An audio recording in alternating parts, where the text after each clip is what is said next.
Hello children, today we are going to continue reading chapter 3 of your economics book, that is money and credit. And in today's video here I am going to talk about terms of credit. और इससे पहले जो video था वहाँ पे मैंने तुम्हें discuss कर रखा है टू डिफरेंट क्रेडिट सिचुएशंस और हमने वहाँ पे कंपैरिजन किया था किसके बीच में। तो वहाँ पे सलीम वाला सिचुएशन देखा था और साथ में हमने सपना वाला सिचुएशन देखा था। एक सिचुएशन है जो सलीम वाले सिचुएशन में हमने देखा था कि क्रेडिट से उस इंसान को क्या होता है, प्रॉफिट होता है, उसका जो कंडीशन होता है वो बेहतर बन जाता है। लेकिन दूसरे एग्जाम्पल में यानी कि जो सपना के एग्जाम्पल में हमने देखा था कि जो क्रेडिट है उसका एक बहुत ही नेगेटिव असर पड़ता है। यहाँ पे सपना केस में हमें देखने को मिला था कि वहाँ पे बहुत ज़्यादा रिस्क था और ऐसे में जब उसका क्रॉप फेलियर हुआ तो इसकी वजह से वो अपना जो कर्ज है वो चुकता नहीं कर पाए, यानी कि जो ऋण उसने लिया था, लोन जो लिया था उसको चुकता नहीं कर पाए और वो कर्ज में डूब गए। और लेटर ऑन उसने क्या किया, अपना ज़मीन का थोड़ा सा हिस्सा को बेचा और उस पैसे की मदद से उसने क्या किया, उस लोन को चुकता किया, यानी कि पे किया। तो आज हम यहाँ पे आगे पढ़ेंगे इस चैप्टर को और यहाँ पे हम पढ़ेंगे टर्म्स ऑफ क्रेडिट के बारे में। तो यहाँ पे हम देखिए क्या क्या टर्म्स ऑफ क्रेडिट होते हैं। तो सबसे पहले बोला every loan agreement specifies an interest rate which the borrower must pay to the lender along with the repayment of the principal. तो बोला गया जो भी लोन अग्रीमेंट होता है वहाँ पे क्या बात लिखा होता है, तो बोला होता है कि कितना इंटरेस्ट रेट पे लोन दिया जा रहा है, यानी कि जब बोरोवर वापस पैसा पे करेगा तो उस वक्त जो प्रिंसिपल अमाउंट जो उसने लोन लिया था उसके साथ साथ कितना इंटरेस्ट रेट पे एक्स्ट्रा पैसा पे करेगा। तो ये बात यहाँ पे बुक समझा रहा है। आगे बोला गया है इन एडिशन लेंडर्स में डिमांड कोलैटरल अगेंस्ट लोन। तो इसके साथ साथ हो सकता है लेंडर्स यानी जो पैसा दे रहा है, जो देने वाला है पैसा, वो लोग क्या मांगे, तो वो तुम्हें यानी जो बोरोवर को कोलैटरल का मांग करे। कोलैटरल करने पर या तो कोई महंगा कीमती वस्तु जो बोरोवर का है, ये कौन मांगेगा, लेंडर मांगेगा। तो आगे यहाँ पे बोला गया है, याद रखना है, collateral is an asset that the borrower owns such as land, building, vehicle, livestock, deposits with banks and uses these as a guarantee to a lender until the loan is prepaid। तो याद रखो collateral क्या है, तो collateral कोई कीमती वस्तु जो किसका होगा, वो बोरोवर का होगा और ये लेंडर के पास वो रखेगा तब तक जब तक वो अपना पैसा चुकता नहीं कर लेता, यानी कि जो पैसा उसने वो जो ऋण लेगा यानी कि जो कर्ज लेगा उसको जब तक वो चुकता नहीं करता तब तक ये जो वस्तु होगा वो किसके पास होगा, वो लेंडर के पास होगा। तो यहाँ पे एग्जाम्पल देखने को मिलता है land, building, vehicle, life stock, deposit with bank. तो ये सब कोलैटरल का काम कर सकता है। तो हो सकता है तुम्हारा जमीन का कागज, तो घर का कागज, तो ये सब तुम कोलैटरल के रूप में रख सकते हो। नेक्स्ट बोला गया है if the borrower fails to repay the loan. तो अगर बाई चांस बोरोवर जो है यानी जिसने उधारी लिया वो पैसा चुकता करने में क्या असफल होता है, तो ऐसे में बोला गया है the lender has the right to sell asset और कोलैटरल टू ऑब्टेन पेमेंट। तो ऐसे में जो लेंडर है जो पैसा दिया था उसके पास अधिकार रहता है कि वो जो सामान यानी जो कोलैटरल है जो उसके पास बोरोवर ने रखा हुआ है तो उसको बेच के अपना पैसा हासिल कर ले। तो ये चीज़ तुम्हें याद रखना है। नेक्स्ट यहाँ पे बोला गया है property such as land titles, deposit with banks, livestock are some common examples of collateral used for borrowing. तो यहाँ पे कुछ एग्जाम्पल्स दिए, कॉमन एग्जाम्पल्स दिए गए जो लोग इस्तेमाल में लाते हैं जब वो पैसा बोरो करते हैं। तो यहाँ पे एग्जाम्पल्स में क्या दिया गया, लैंड टाइटल्स, लैंड टाइटल्स कहने पर जो कागज पत्र होता है जमीन का वो। नेक्स्ट बोला गया डिपोजिट विद बैंक्स, तो जो पैसा हम बैंक्स के में डिपोजिट करते रखते हैं, हो सकता है फिक्स डिपोजिट रखे हैं, रिकरिंग डिपोजिट, तो ये। और नेक्स्ट बोला गया लाइफ स्टॉक, लाइफ स्टॉक कहने पर जो हमारा भेड़ बकरी होगा इसको भी हम कोलैटरल के रूप में दिखा सकते हैं। तो अब यहाँ पे एक एग्जाम्पल है जो हम यहाँ पे पढ़ेंगे और इसके थ्रू यहाँ पे हम ये समझेंगे अ हाउस लोन। तो यहाँ पे देखा Megha has taken a loan of ₹5 lakh from the bank to purchase a loan house. तो बोला गया है मेघा जो है उसने कितना लोन लिया है, तो 5 लाख का लोन लिया है, क्या खरीदने के लिए, तो घर खरीदने के लिए। तो यहाँ पे प्रिंसिपल अमाउंट कितना हुआ, तो 5 लाख। तो कितना पैसा लिया है उसने उधार, 5 लाख। कहाँ से लिया है, बैंक से लिया है। The annual interest rate on the loan is 12% and the loan is to be repaid in 10 years in monthly installments। तो आगे यहाँ पे बताया गया है कि ये जो एनुअल इंटरेस्ट रेट होगा, जो हमने पहले से पढ़ रखा है कि कोई भी जो अग्रीमेंट होता है, लोन अग्रीमेंट, वहाँ पे इंटरेस्ट रेट पहले से मेंशन किया होता है। तो यहाँ पे भी हमें देखने को मिल रहा है इंटरेस्ट रेट पहले से मेंशन किया गया और कितना है, तो 12% पर एनम। तो ये याद रखना 12% पर एनम है इसका इंटरेस्ट रेट। और बोला गया है और जो लोन है उसको चुकता करना है, उसको पे करना है, बीघा को पे करना है कितने साल में, तो 10 साल में। और कैसे, तो बोला है मंथली इंस्टॉलमेंट के रूप में। मंथली इंस्टॉलमेंट करने पर जो मंथली वाइज यानी मंथ हर महीना वो क्या करेगी, पैसा पे करेगी। तो ये बुक समझा रहा है। Megha had to submit to the bank documents showing her employment records and salary before the bank agreed to give her the loan। तो यहाँ पे आगे बोला गया बैंक को उसने क्या दिखाया, तो उसको कुछ डॉक्यूमेंट्स भी देना पड़ा। तो डॉक्यूमेंट्स क्या थे, तो बोला गया उसने सबमिट किया एम्प्लॉयमेंट रिकॉर्ड्स का डॉक्यूमेंट्स और साथ में सैलरी का डॉक्यूमेंट्स बैंक को। The bank retained as collateral the papers of the new house. तो ये जो नया घर का जो कागज था उसने उसको यानी कि जो बैंक है उसको उसने ये जो कागज है उसको रख लिया किसके रूप में, तो कोलेट्रल के रूप में। और आगे बोला गया है which will be return to Megha only when she repays the entire loan with interest. तो जब मेघा पूरा जो कर्ज है वो चुकता कर देगी इंटरेस्ट के साथ, तभी जाके जो कागज होगा यानी कि नया घर का जो कागज है उसको वापस मिलेगा।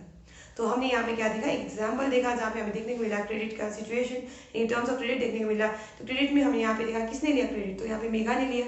क्यों लिया क्रेडिट, तो घर खरीदने के लिए। देखा हमने आगे कितना पैसा लिया यानी प्रिंसिपल अमाउंट कितना है, तो 5 लाख रुपए। कितना इंटरेस्ट रेट पे बैंक ने उसको दिया, तो 12% पर एनम के इंटरेस्ट रेट पे। नेक्स्ट हमने यहाँ पे पढ़ा कि कितने साल में वो पैसा पे करेगी बैंक को, तो बोला है 10 ईयर्स में। और आगे हमने यहाँ पे देखा कि बैंक ने उसके क्या डॉक्यूमेंट्स मांगा, तो हमने यहाँ पे पढ़ा डॉक्यूमेंट्स मांगा एम्प्लॉयमेंट रिकॉर्ड्स के बारे में और साथ में सैलरी के बारे में। और हमने यहाँ पे आगे देखा कि उसने कोलेट्रल के रूप में यानी बैंक ने कोलेट्रल के रूप में ये जो नया घर का जो कागज है उसको भी उसने रख लिया। और जब मेघा पूरा अपना ये जो पैसा है लोन है वो जो पे कर देगी तब जाके उसको ये कागज मिलेगा। तो आगे fill the following details of Megha's housing loan. तो यहाँ पे डिटेल्स भरना है, ये तुम्हें जो मैंने अभी समझाया उसी के मदद से भरना है। सबसे पहले लोन अमाउंट कितना है यानी कितना कर्ज मेघा ने लिया, तो हमने अभी बोला तुमको 5 लाख रुपये। नेक्स्ट बोला गया है duration of loan. Duration of loan मतलब कितने समय में वो चुकता करेगी यानी पे करेगी इस लोन को, तो 10 साल। नेक्स्ट बोला डॉक्यूमेंट्स रिक्वायर्ड। डॉक्यूमेंट में क्या क्या चाहिए था, तो हमने अभी बोला documents showing on employment records and salary. तो कौन कौन से डॉक्यूमेंट्स, वो डॉक्यूमेंट्स जो दिखा रहे थे एम्प्लॉयमेंट का रिकॉर्ड और सैलरी, तो वो डॉक्यूमेंट्स होते सबमिट किया किसको, बैंक को। नेक्स्ट इंटरेस्ट रेट कितना है, तो हमने अभी बोला एनम मतलब साल में कितना, तो 12%। तो याद रखो यहाँ पर एनुअल इंटरेस्ट करने पर एनम यानी पर एनम मतलब पर ईयर, तो कितना होगा 12%। नेक्स्ट बोला गया मोड ऑफ रीपेमेंट क्या है, तो मोड ऑफ रीपेमेंट है मंथली बेसिस में, यानी कि आप देखिए मंथली इंस्टॉलमेंट या तुम्हें दिख जाएगा किताब में, वहाँ पे लिखा है ऊपर में मंथली इंस्टॉलमेंट में वो पे करेगी। तो यहाँ पे क्या होगा mode of repayment monthly installment होगा। नेक्स्ट कोलेट्रल क्या है, तो कोलेट्रल याद रखो ये जो कागज है न्यू हाउस का, ये जो नया घर वो खरीदी उसका कागज वो क्या कर रहे हैं, बैंक रख रहा है। तो यही चीज यहाँ पे बुक समझा रहा है, the bank retain as collateral the papers of the new house. तो नया घर का जो कागज पत्र है वो किसने रख लिया, बैंक ने रख लिया। किसके रूप में, तो कोलेट्रल के रूप में। तो यहाँ पे हमें देखने को मिला कि जब भी कोई लोन लेते हैं तो वहाँ पे टर्म्स ऑफ क्रेडिट होता है। जैसे हमें देखने को मिला जो भी हम लोन लेंगे तो वहाँ पे कितना इंटरेस्ट रेट पे जो लेंडर होगा, हम बोरोवर को लोन देगा, ये लिखा हुआ होगा। साथ में कोई लोन्स में क्या होता है कि जो लेंडर है बोरोवर को कोलेट्रल मांगता है। जैसे यहाँ पे हमें देखने को मिला बैंक को मेघा ने क्या कोलेट्रल दिया, तो नया जो घर का जो कागज है उसने उसको कोलेट्रल के रूप में दिया। तो ये बात हमने यहाँ पे पढ़ा। अब आगे तुम्हें देखा interest rate, collateral and documentation requirement and the mode of repayment together comprise what is called terms of credit। तो अगर मैंने कभी पूछा terms of credit क्या क्या है, तो इन्हीं 4 चीज़ों को तुम्हें बताना पड़ेगा।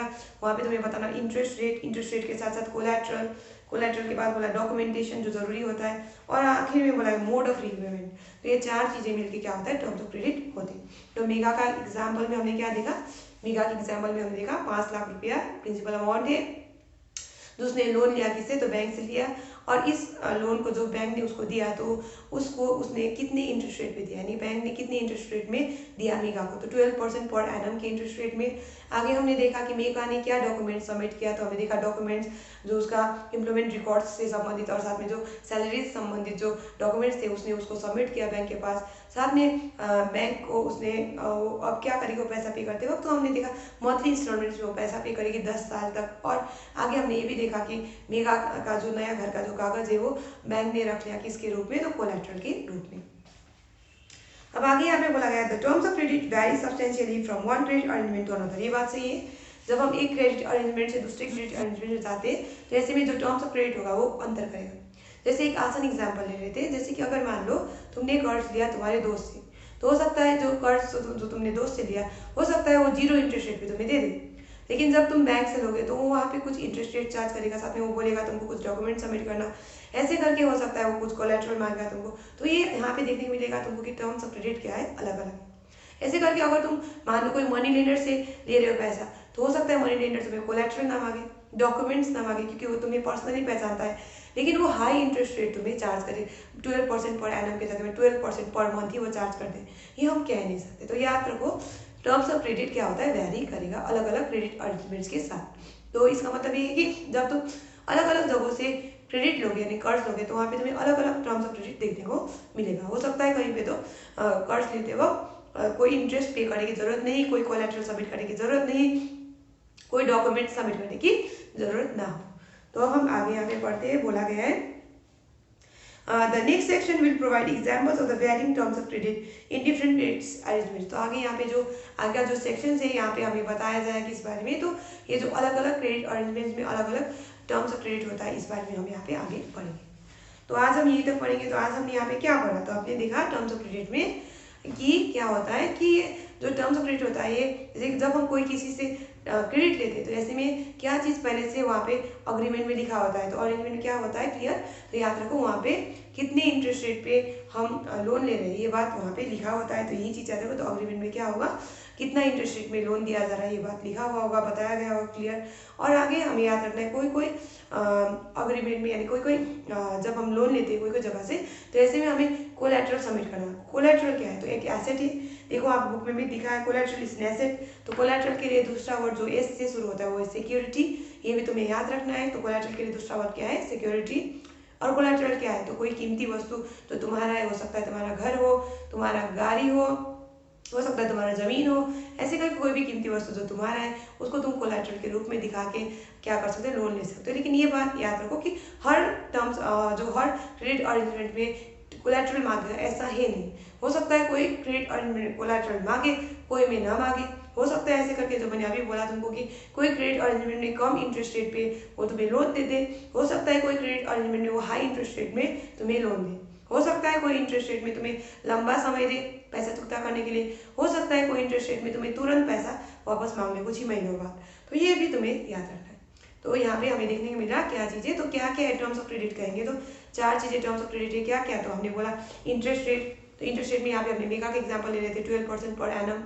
उसके बाद सेकेंड जो हमने पढ़ा यहाँ पे कोलैटरल, कोलैटरल क्या दिया था मेगा ने, फिर से एक बार बता रही हूँ, घर के जो कागज इतना है घर के कागज।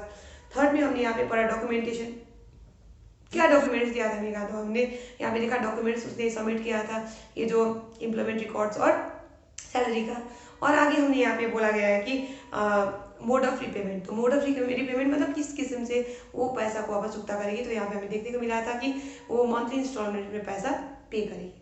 तो ये तो ज़्यादा EMI सिस्टम तो हमें देखने को भी मिलता है, जब हम ऑनलाइन शॉपिंग वगैरह करते हैं तब भी हमें EMI का ऑप्शन मिलता है। तो जो हम कार्ड की मदद से EMI में चीज़ें खरीद सकते हैं, तो एवरी मंथ में इंस्टॉलमेंट्स में हम पैसा पे कर सकते हैं। तो ये भी एक तरीके का क्रेडिट ही होगा। तो हम यहाँ पे याद रखना है।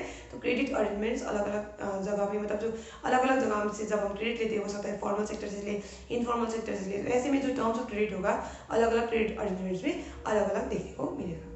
तो आज हम यहीं तक पढ़ेंगे। Will continue reading this chapter in the next class. और दूसरे क्लास में यानी कि जो आने वाले क्लास में हम वेराइटी ऑफ क्रेडिट अरेंजमेंट्स के बारे में पढ़ेंगे। और यहाँ पे देखेंगे कैसे जब हम क्रेडिट अलग अलग लोगों से लेते हैं तो कैसे अलग अलग टर्म्स ऑफ क्रेडिट अप्लीकेबल होता है। तो ये बात को हम आने वाले चैप्टर मतलब आने वाले वीडियो में वहाँ पे डिस्कस करेंगे। So this much for today children, thank you.